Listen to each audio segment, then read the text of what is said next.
સુરતથી સમાચાર સુરતનો ઉધના વિસ્તાર કે જ્યાં બે સગા ભાઈઓ વચ્ચે ખેલાયો ખૂની ખેલ। મોટા ભાઈએ કરી નાખી સગા નાના ભાઈની હત્યા। આરોપી રઘુનાથ પાત્રાએ વર્ષ 2015માં પોતાની પત્નીની પણ હત્યા કરી હતી। થોડા દિવસ પહેલા જ તે જામીન પર જેલમાંથી બહાર આવ્યો।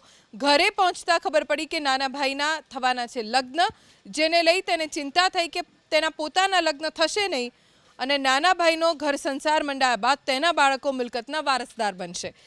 આ કારણોસર છરીના ઘા મારી નાના ભાઈની હત્યા કરી નાખી।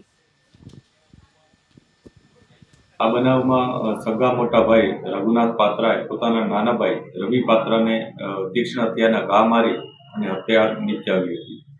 આ બંને ભાઈઓ વચ્ચે કેટલીક બાબતોએ ડિસ્પ્યુટ ચાલતો હતો, જેમાં જે મોટો ભાઈ છે, જે આરોપી છે રઘુનાથ પાત્રા, એણે અગાઉ 2015માં પોતાની પત્નીનું ખૂન કરી નાખ્યું હતું અને જે બાબતે જેલવાસ પણ ભોગવી આવ્યો છે।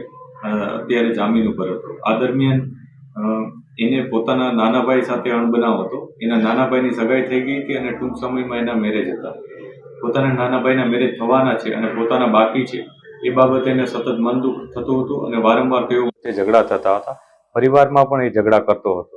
આ બાબતને લઈને ત્રણેક દિવસ પહેલા બંને વચ્ચે ઝઘડો થયો અને આવેશમાં આવી અને ગુસ્સામાં આવી અને એણે પોતાના નાના ભાઈની હત્યા કરી નાખી હતી। અને સુરત શહેરના ઉધના પોલીસ સ્ટેશનની અલગ અલગ ટીમોએ પણ આ કામગીરી આદરેલ હતી અને ખૂબ જ મહેનત બાદ ગઈકાલે આ આરોપી મળી આવ્યો હતો અને એની ધરપકડ કરવામાં આવી છે।